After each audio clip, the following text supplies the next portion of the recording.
What would you need in Dragon Ball Legends for you to be invested in it again? Honestly, they don't have to do much. Me wanting to stop playing has nothing to do with me not wanting to play the game. I love Dragon Ball Legends and I want to play Dragon Ball Legends. Honestly, they don't have to do much to get me to convince me to stay. Honestly, this Caulifla and Kale, I'm so thrilled that this unit exists, and I'm so happy that I actually managed to pull them. I have them at 7 stars. I'm gonna Z-power them up to 9.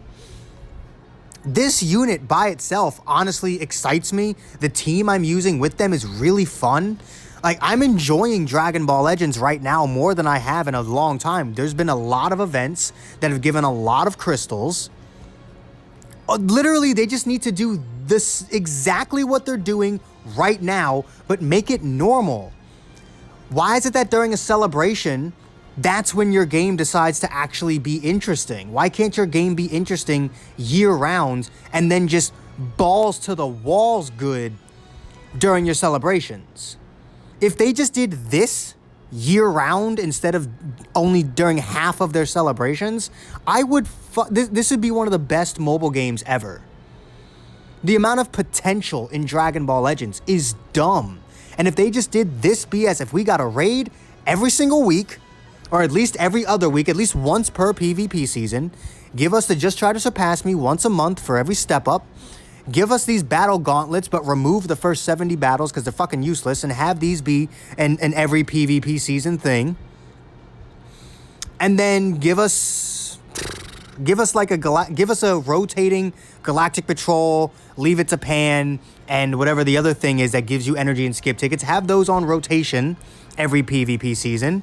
And come out regularly, at least once a month, with an original series. If they came out once a month, a new original series, or a Zenkai original series, or whatever, and then maybe gave us a Let's Fight 4, I would love this game and probably never speak badly about it again. The actual summoning would still be a pain sometimes, but, like, I would genuinely be happy with Dragon Ball Legends if that was just the norm.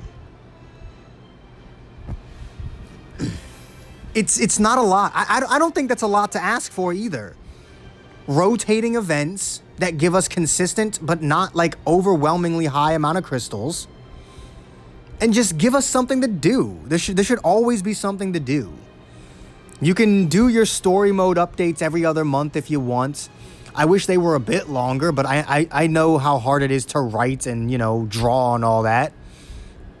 You can tell by the animations or by the cutscenes that those things they're not hand-drawn, but they obviously put some time into them. So you know what? If they want to do once every other month for story mode, go ahead. I'm not that pressed. And also cut back on the fucking banners. We don't need 2 Zenkais, a Legends All-Star, and a Step Up every single month. We don't. Cut one of those Zenkais out every month. I don't mind a Legends All-Star, a Step Up, and a Zenkai every month. Fine, but we don't need 2 Zenkais.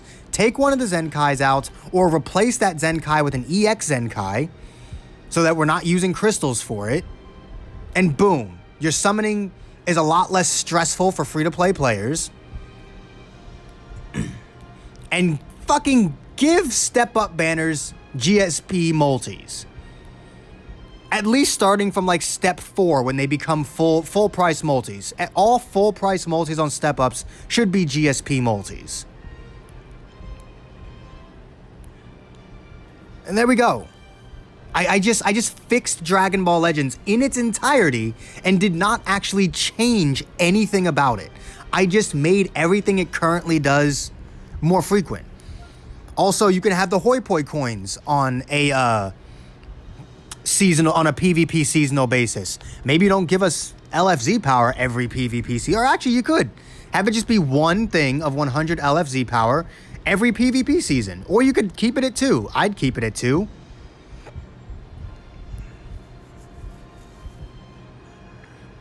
Like it's not that complicated to make the game interesting.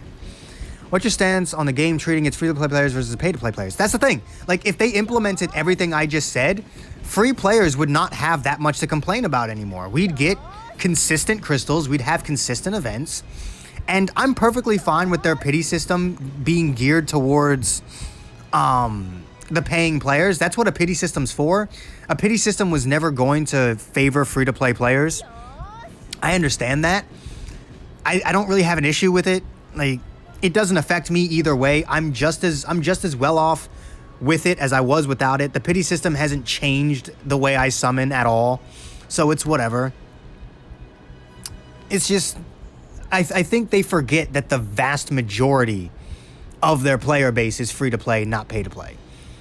Maybe 10, 15% of their overall player base. 30 if I'm being extremely, if I want to be extremely generous, then 30% of their player base are active paying players that spend, more than just, buying the monthly, the monthly $8 pack here, right?